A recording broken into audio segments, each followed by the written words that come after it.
I'm Jim Faircloth. I'm an alcoholic. And it's an honor, it really is. It's an honor to be here with you on Friday night to share my experience, strength, and hope with you. And I almost feel like I'm a absent member of this group. Because when I come in, I just feel so much at home. And thank you so much for that. You know, you start welcoming people at the door, and you do that right on through. And I don't know if I can live up to what they said or not.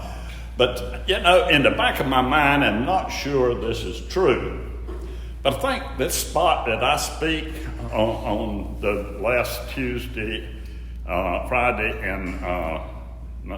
Friday in June is when my sponsor used to speak. Is that right? Dave, yeah. Yeah, Dave. And Dave Cook. And so Dave would tell me, "You're a damn substitute. And don't you forget that." Dave was my sponsor for 44 years, and I'm going to break the mold a little bit, talk just a little bit about him. And we were friends before that, and I'm so grateful for those 44 years being under the tutelage of a very great and gracious man. Now dream about him some. I'm going to tell you about one of those dreams I had not too long ago. And any of you, maybe if you've ever been to his house, it was about the same thing. And he had a lot of sponsees, and we kind of went, you know, like going to the movies or something. You know, there was always somebody going to Dave's house and talk to him about something that was going on in our life. And that was no exception for me. And what we'd do, you'd go up in the carport and you'd knock on the door. And Dave would always say, especially in the last few years when he was a little older, he would say, "The door's open, come on in." And you'd walk in and you walk through the kitchen and you walk into the den, and Dave would be sitting in his leather recliner. And there'd be a coffee table, and across from the coffee table there was a red leather couch, and that's where the sponsor sat. You know? and we would go in, and that was the deal. Now, I had my particular place on that couch, and we called it the Couch of Wisdom. And I sat on the left-hand side, closer to Dave, you know, because he had sponsored me longer than he had anybody else in there, and I got that special privilege because sometimes there'd be 3 or 4 of us there at the same time. Well, I had this dream, and I went to Dave's house. I knocked on the door, and he invited me to come on in. I walked through the kitchen, and I walk in the den, and Dave is sitting in my place on that couch of wisdom, you know. And I said, "What is this? You know, this is a dream now, of course." So I said, "Dave, you're in my place. You're sitting in my seat." He kind of looked at me with that little sheepish grin he had, and he patted the couch right next to me. He said, "Come on in and sit down. We got some talking to do." And I'm wondering who told on me. Somebody up there. But you know, one of the great experiences that we have in the program of Alcoholics Anonymous is that we have sponsorship. We have people that we can sit down and just bare our soul to when trouble happens. And I know that I would get upset about something and my children or grandchildren, and I'd have to go to Dave about it, you know, and talk to him about it and other things. And sometimes, and this is true, I'd have something that was early days of sobriety anyway. I'd have something that was so trying on me that I was afraid I was going to get drunk or something, you know, and I'm just all in a stir, and I called Dave, "I got to come to you and talk to you. Come on, you know, tell me when you're going to be here." And I would, and I would leave work or wherever it was, or home, and I think this is one of the great blessings or gifts of this program and having a good sponsor or having a sponsor is that you'd get over and you'd walk in that door, and without saying a word, things just got all right. And sometimes I'd sit down and talk to him, and I wouldn't even bring up what it was that was troubling me so much, And so that was just a little tribute to Dave. And for you that didn't know him, he died a year and a half ago now. And he had 65 years of continuous sobriety, and he was 95 years old. Great man, and he sure is missed. Well, when I came in, I looked up on the podium, and there's a pamphlet up here. And I'll talk about this pamphlet just a little bit later on in my story. And it's called A Member's Eye View of Alcoholics Anonymous. And if you haven't read it, please read it. I read it right along almost with the big book and some of the other literature. But again, it's a privilege to be here. And it's just a privilege, I think, to be a member of Alcoholics Anonymous. It's an honor just to be a member of Alcoholics Anonymous. And I hope what I say here tonight will reflect on that and reflect on what Alcoholics Anonymous has given me.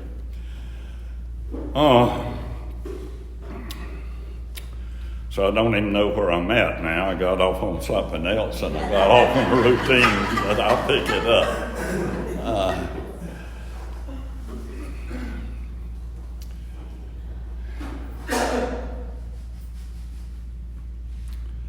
I grew up on a tobacco farm and in a large family in eastern North Carolina. And it was a large family. There were 7 children in the family. And Mom and Daddy and my grandmother and grandfather lived there. So there was 11 people in that big farmhouse. And we had one bathroom. I don't know if you could get along with it now. And I don't remember ever having any problems, with it. But the girls did have a primping room that they could go to and fix their hair and do all the things the girls have to do. But we worked hard, and it was a good, loving family. And I was taught good values and principles to live by in that house. And it was hardworking, church-going, non-drinking family. So I didn't get much training, in those early years. But I did know something about alcoholism and drinking alcohol and what it would do to you. And when we were kids and up into almost into our teenage years, if we got our chores done and we were good boys and girls, our family would go to town, a little town called Salemburg, a little one stoplight town, or caution light. But it had one thing there that was just the greatest thing for us children, and it was a little movie theater of the 1950s. And you could go to, and I remember the name of it, it was the Alice Theater. And you could take a quarter, and you could go to that theater and give it to the ticket woman in there. So you got a chance to go in there and see sometimes a double feature, a cereal, a newsreel, and a couple of cartoons. You could get a 12-ounce Pepsi Cola in the bottle and a bag of popcorn, and all of it together was 26 cents. But if you put that quarter on there, she'd give you the whole deal, And so we would go in there, and the adults would go out and do what adults do in town on Saturday afternoon. And when they got ready to go, they'd come by the Alice Theater and pick up those children. And my grandmother, I would describe her, I've always described her this way, is the best Southern Baptist that ever lived. And I promise you didn't drink whiskey in that house. It was just not a thing that would happen. And you didn't want to stir the wrath of my grandmother on that. Now I'm the oldest boy. And when they'd march us all out of the Alice Theater, and my grandmother would grip me by the ear, that was to get my attention and kind of pull on it. And she said, "Jimmy, boy, I want to show you something." And she walked across the street, and beside Mrs. Carter's novelty gift shop, there he was. He was a town drunk. His name was Charlie. And she pointed him out. She said, I want you to look at that man.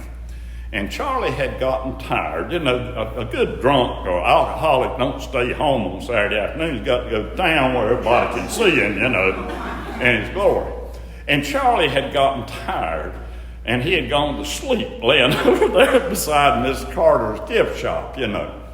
And you could see his little old bottle sitting out there beside him, and he was passed out. And my grandmama would say something like this. She said, Jimmy boy, I want you to look at him. He was a good man. He came from a good family. He had a good family. But look at him now. That devil's brewer.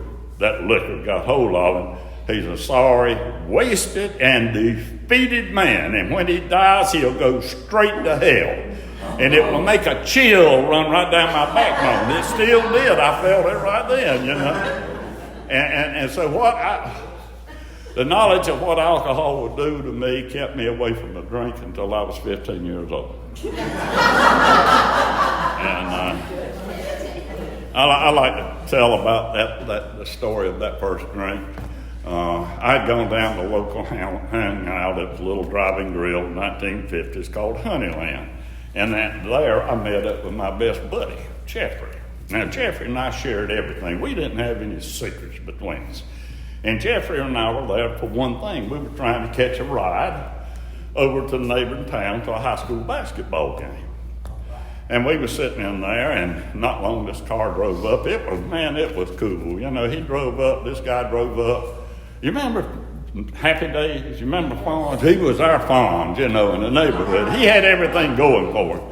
He had a 1950 Ford Coupe. He had fender skirts on it, white wall tires. He had fuzzy dice hanging off in the window, a squirrel tail on the radio area.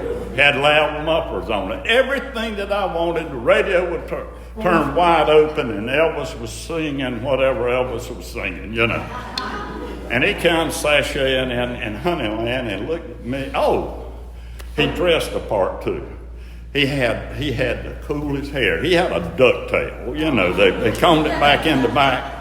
Not a hair out of place. He put enough axle grease on that he could stand out in a hurricane, and it would blow his hair out. He walked in Honeyland with a pair of chartreuse pants on, white shirt, top button unbuttoned. He had a chain hanging on from his belt down to his pocket. Had a little brass basketball on it that he got when he was playing basketball in high school.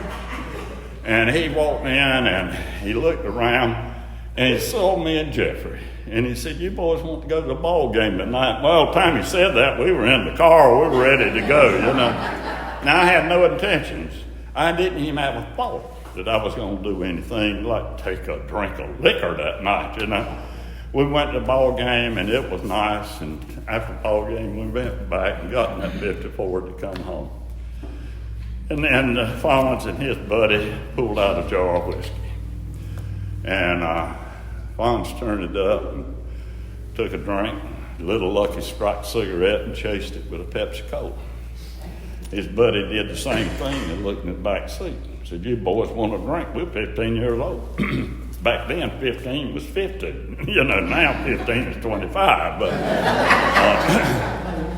we were innocent, you know.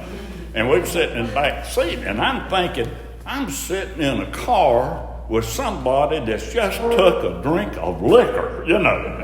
And I hope my grandmama don't find out about that, you know. And they asked us if we want a drink, and Jeffrey said, I sure do. He took the bottle and took a big drink out of it, lit his Lucky Strike cigarette, and he wiped his mouth, and I can see it today. He says, the best I ever drunk. And I know he had never taken a drink before. If he had, he'd have told me, you know.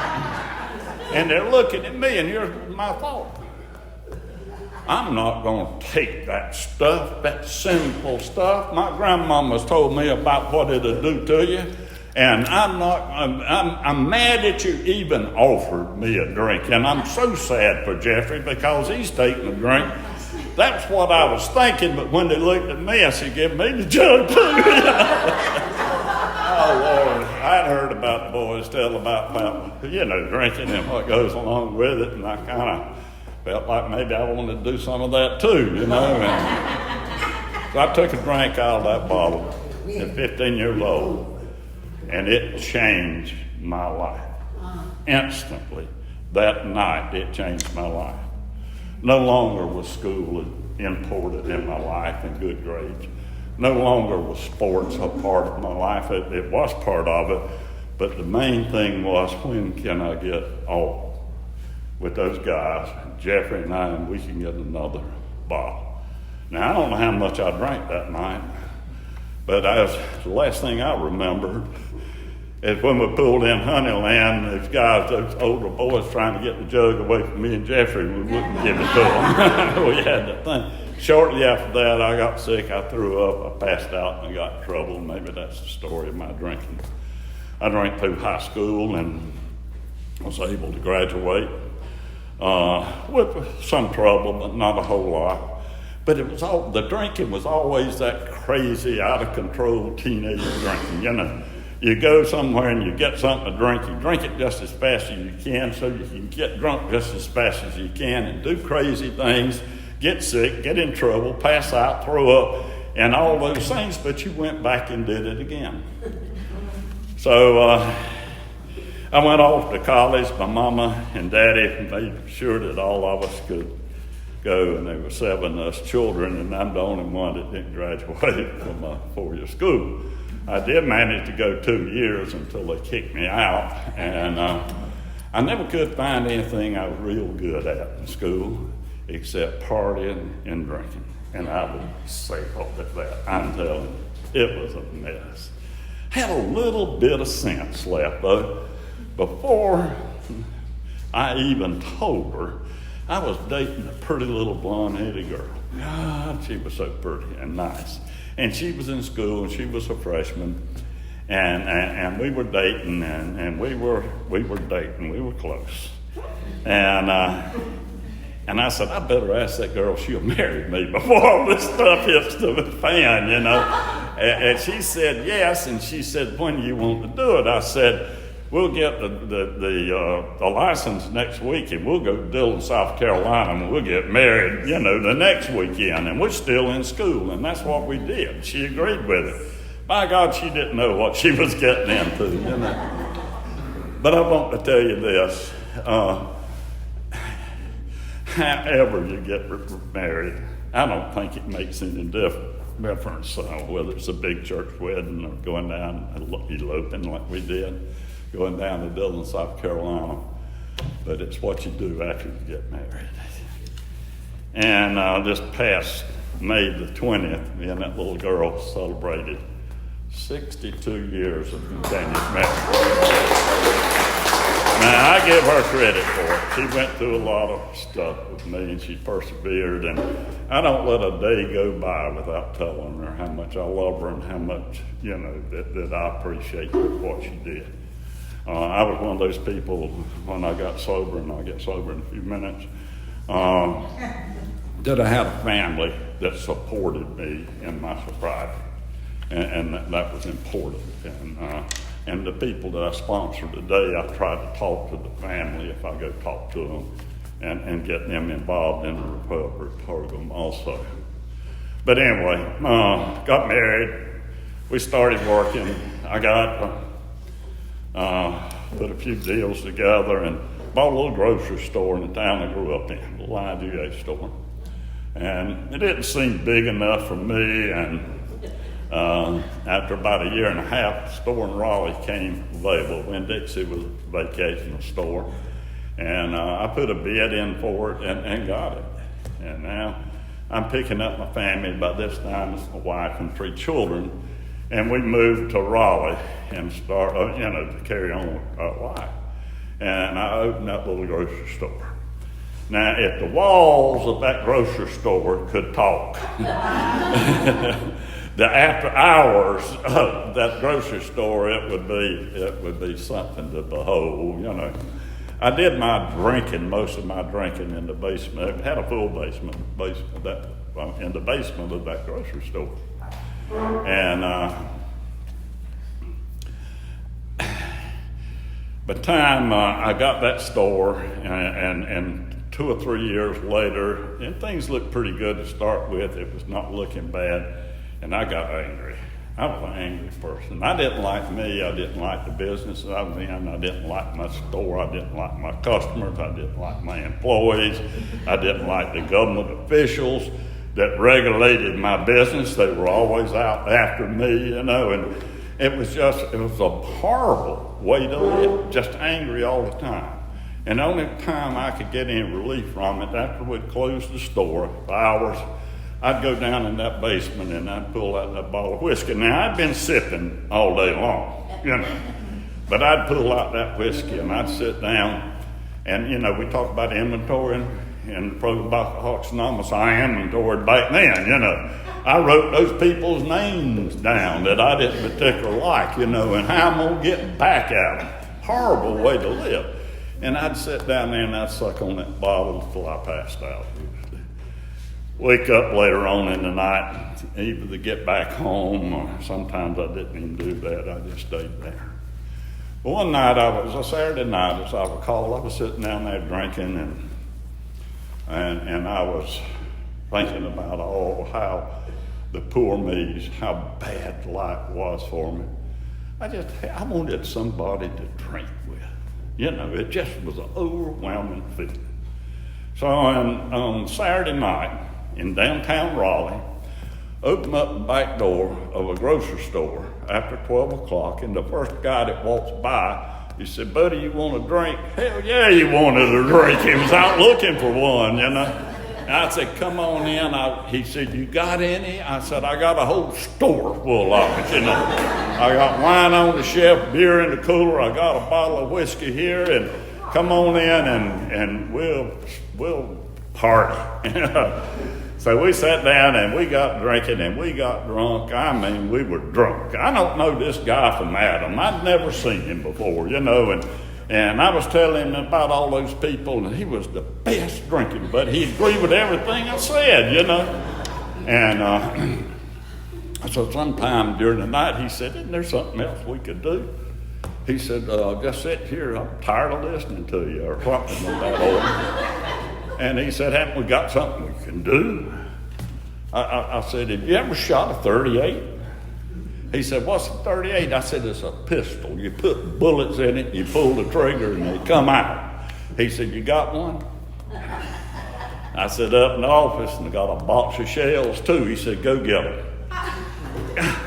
So I go up to the office, and I get that .38 special revolver and that box of bullets, and I come back, and that grocery store had a full basement in it.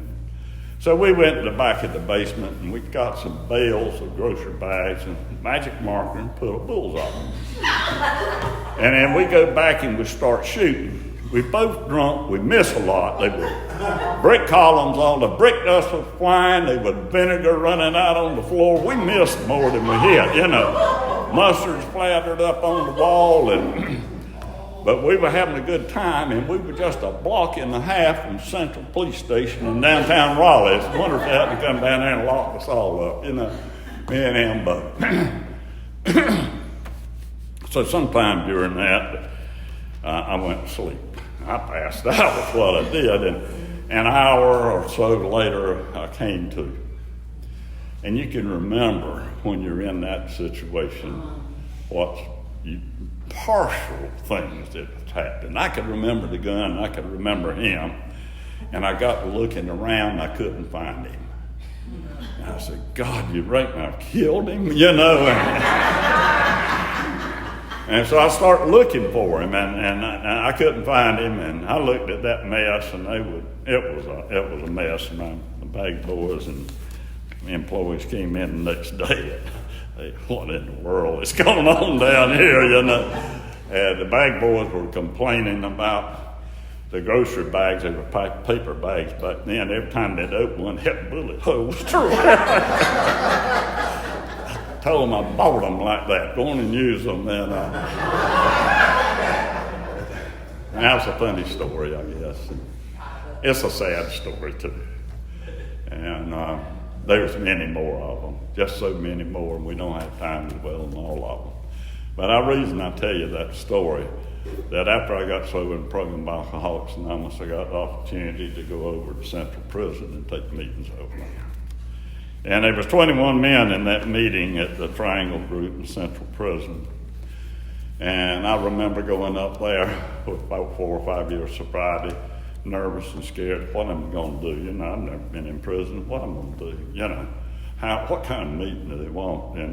And what happens if they start messing up like prisoners do sometimes? You know, I had all that worry, but I didn't need to worry about that. So the first thing I did, I said, guys, what you want to do? They said, we want to study the steps of Alcoholics Anonymous out of the big book. And that's what we did for the next 2 or 3 years that I was up there. During that time I was up there, they didn't let the 21 men come in that meeting.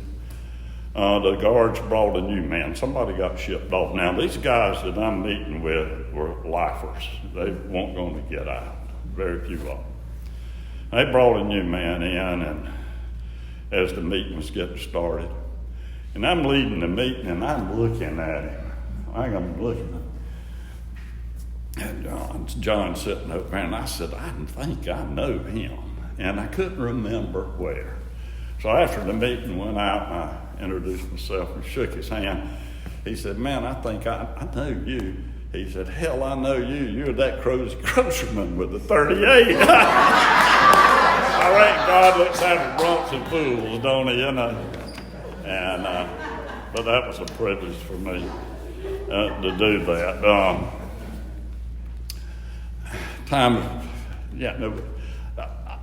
I can tell you a lot of stories. And I can tell you a lot of funny stories, but most of them are sad. Now, I've heard in Alcoholics Anonymous, I don't hear it as much now as I used to, that people would start sharing, and they say, my name's Jim, and I'm an alcoholic, and then they say, but I'm a functional alcoholic. And I'm sitting there, I don't really know what they're talking about, because I see the old bums and stuff on the street in downtown Raleigh, and they were functional too, you know. They were out with their tin can, you know, and working the people that came by. I don't know what they meant. Maybe they're saying that they were different from the rest of us in here. And I hope they get in here and find out. We are people, the book tells us this, that normally don't mix when we're out there, you know, in the world before we get Alcoholics Anonymous. We're people that don't mix. But once we get Alcoholics Anonymous, we must mix. And that's one of the beauties of this program.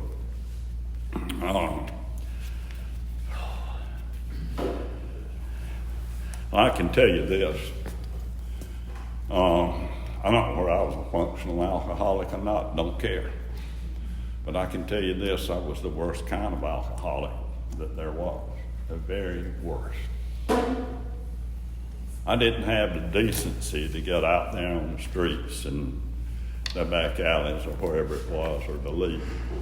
I took my disease, my sickness, and carried it into a family with a wife and 3 children and made all of us sick. And that, as far as I'm concerned, that's the worst kind of alcoholic. Now, I've got to get sober, and let me tell you about this real quick, and this will be getting sober. I went a lot of places to try to do something about my drinking, and none of it would work. My mom and daddy would come get me, and I said I didn't go to a treatment center, but that farmhouse back in Sampson County, my mom and daddy come get me, and I can see them now. They drive up in the pickup in our community, and the people were out, you know, what's going on over there now, you know, and they would come get me. My wife probably called them. And my mama would get out of the truck and make me sit in the middle, you know, and maybe take me back and lock me up in that farmhouse and for about a week and feed you chicken soup and the Bible. About a week, you'll get sober. Just staying sober was my problem, you know, and there's stories about that. But I think that I don't think I know that somewhere in our drinking, if you're an alcoholic, you've got to really get to a point, and this is so good about telling about that, in your life that you're willing to surrender. And I can remember that point in my life now to look back on it. There was a couple of things that happened. Just a short period of time before I got sober, my little 7-year-old daughter was over at her girlfriend or her friend's house in the neighborhood, and they spent the afternoon together. And they did what little 7-year-old girls did. They played with dolls. They enjoyed each other's company. And when they got time for my daughter to come back home, she wanted her little friend to come over to her house and play with her. So she invited her to come over. And the father overheard it. And he said, honey, my daughter can't go over to your house. Your daddy's an alcoholic. God, it stings today. It stings today. I don't know what it did to her, but she was 7 years old. She's a grown woman now with children of her own and grandchildren, and she still remembers it. And when I was told that, I think that was one of the lowest points in my life. Then my daddy came down, and him and mother came back one more time to my house. And this time he said, I'm not going to worry about you. You do what you've got to do. But I'm taking your wife and your 3 children. They're going home with me, and your wife can stay with me as long as she wants to. I'll take your children, I feed them, I clothe them, and I educate them. But don't you come home. You're not welcome at home anymore. Now, these people have done everything they could in their power to help me get sober. And I think it's one of the greatest gifts my daddy ever gave me when he kicked me out of his life. It really was. But he did say one thing, unless you change the direction of your life. Now I'm thinking about that, and I'm mad, and I'm an ill person already. I'm angry with the whole world. And what you do, I just drink for oblivion. I went into, I think, what was a 3-day blackout. I don't remember anything. I just remember on November 13th, 1975, after 12 o'clock at night, they tell me pulling up in my yard, in my house, sitting there crying and all the things that go with somebody that was defeated as I was. And knowing that there was going to be an empty house. And I was so afraid I couldn't get out of the car and go in the house. And my wife had begged my daddy one more time, let me stay maybe tonight. We can do something with him, or maybe when he gets back home. So but before she came out there, I think what I did was take the first step of the program of Alcoholics Anonymous the best I could. I kind of bowed down over the steering wheel in that old car and said, God, please help me. I can't do it. I got a problem, I can't do it, I'm going to need help to do it, and I'm going to need your help to do it. And I think that's the first step of the program of Alcoholics Anonymous. And if you take that step and you're serious about it, you better hold on to your hat, because things are going to happen. And in my life, they happen fast. My wife came out, and she begged Dad to let her stay one more time with the children. They wanted to stay, and they got me out of that old drunk car, and they would get me in the house. And I told my wife, I said, honey, I'll do anything. I'll do anything. I'll go anywhere, I'll do anything. She said, good, I got a phone call. A telephone number. And they got me in the house, and I was unable to do it. And she made that phone call. And it was to a sober member of Alcoholics Anonymous. And I wish I could talk more about him. His name was Hawk. Now, Hawk had a job. He had to get up next morning and be at work at 8 or 9 o'clock. I think he worked at the bank. And this was after 12 o'clock, and it was a stormy night, as I understand. I thought it was sleet, and they said just a cold rain. It felt like sleet to me, but he got out of the bed, and he drove across town to talk to a drunk like me.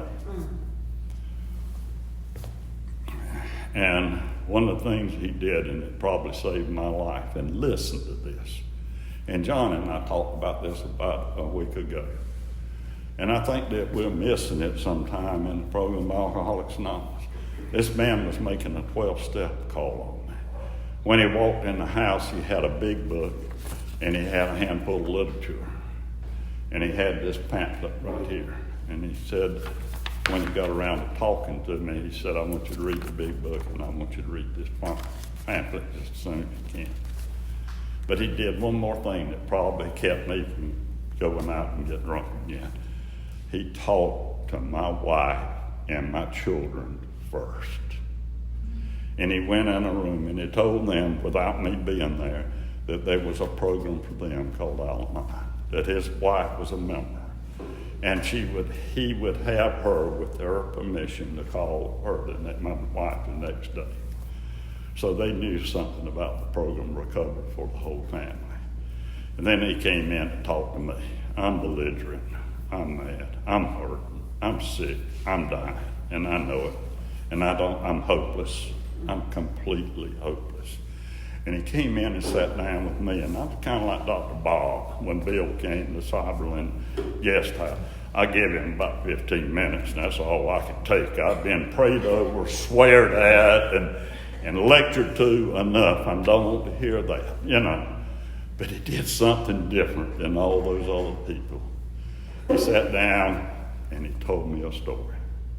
He told me a story of a boy that was 15 years old that grew up in eastern North Carolina, and after a high school football game, he was with two older boys, and him and his best friend, and in the parking lot a bottle was passed. And how he took that drink out of that bottle, his first drink, and where that drink carried him. He carried him into the war, the Second World War, flying in bombers, telling me with a bottle of whiskey under the seat in that airplane to give him the courage to make those flights over Germany. He told me about a story of a boy or a man that after the war got a good, responsible job, and Jim knows about it in their nation's capital in Washington, D.C., and how drinking and his alcoholism took all that away from him. And that he had made several attempts to get sober, and finally he'd been sober about 6 years in the program of Alcoholics Anonymous. And when he got up to leave sometime early the next morning, I don't know what I wanted.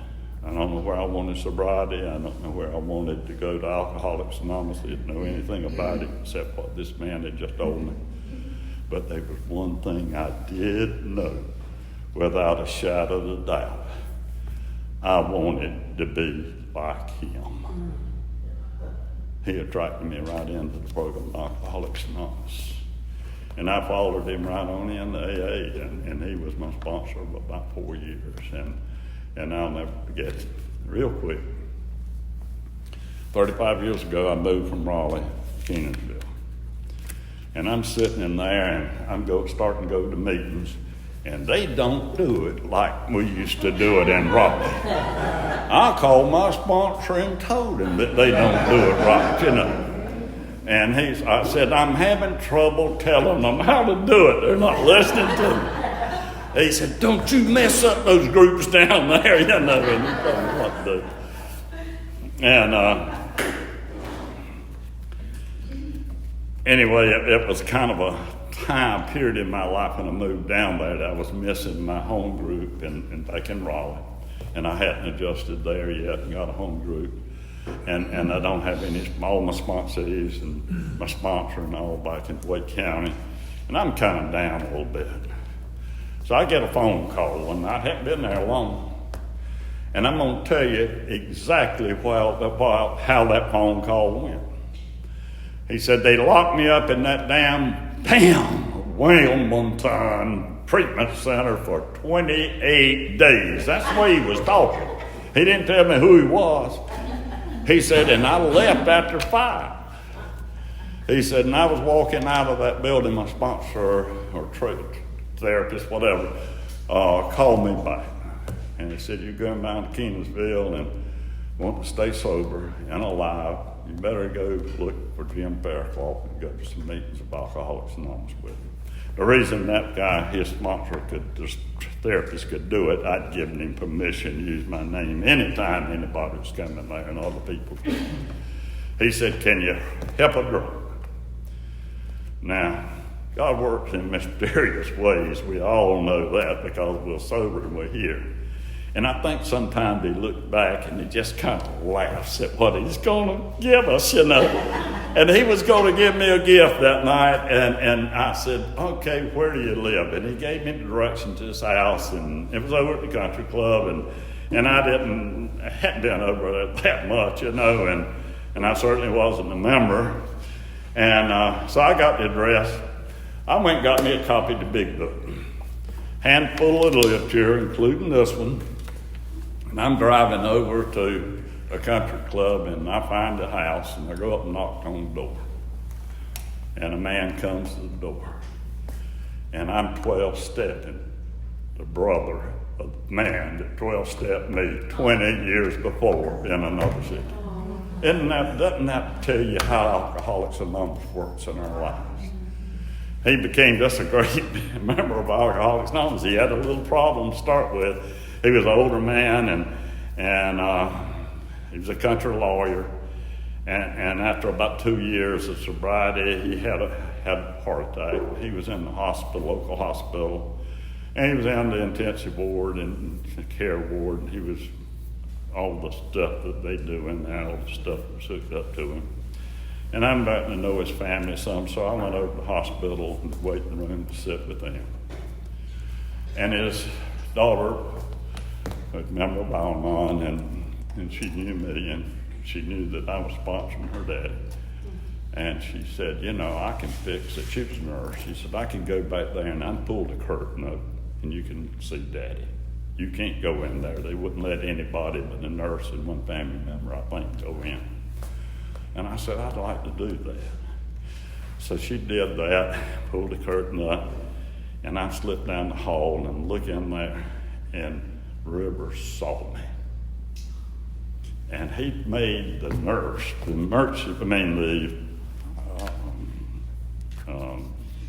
critical care nurse leave, and the family member, and they wanted me to come in. And I went in and sat down in a chair beside his bed. And he looked at me, and the best he could do with all the tubes and stuff, he said, just want one more meeting of Alcoholics Anonymous. And I held his hand, and I said the surrender prayer. And his eyes closed, and I left. And a short time later, you know, he went on to his other life, you know, and I just want another, it resonates in my mind now, one more meeting of Alcoholics Anonymous. I know my time is running out, and I didn't get to this pamphlet, I'm sorry, but I need to tell you this. And I think when we get up behind this podium, we need to tell our experience, and we need to tell it like it happened. That little blonde-headed girl that was standing under the carport, and when the stranger came up, she looked at him and she said, are you here to help my daddy? He's a sick man. And he assured her that he'd do everything he could. 2.5 years ago, she was losing her battle with ovarian cancer. She had fought it bravely for 7 years. She went to Al-Anon. She was a good member of Al-Anon. She went to open AA meetings with me. She went to conferences and she was just such a part of my recovery. A beautiful girl. When we moved down to Dupin County, she was married and stayed in Wake County. And she would find somebody, that had a great problem. You better go talk to my daddy. I'm going to give you his phone number right now. So she was a good member of Al-Anon, and just a wonderful person. And she had fought that for 7 years. And we knew she was dying. Hospice had been called in, and she was at home. And we went and visited her and stayed there a lot. On Sunday afternoon, before she died, on Monday morning, I'm sitting in a room with her, it's just me and her.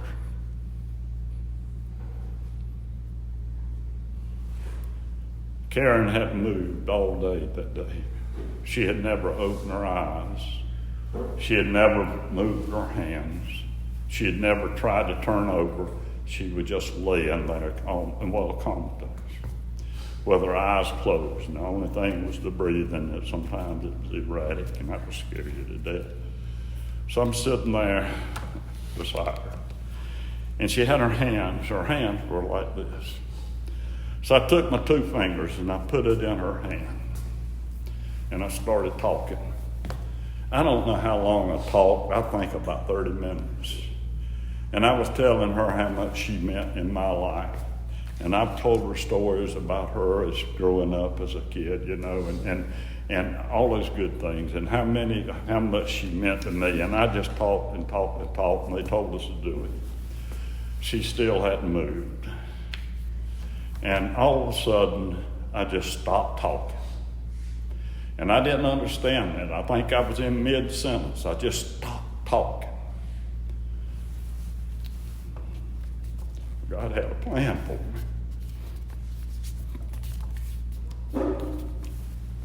With my 2 fingers in her hand, I said, "Karen, have you seen Jesus?" And she squeezed my fingers. She squeezed my fingers, the only movement that she made that day. Have you seen Jesus? And at that moment that I knew everything was all right with Karen. At that moment, I knew everything was all right with me. And at that moment, I knew that everything was all right with you. Thank you for letting me share.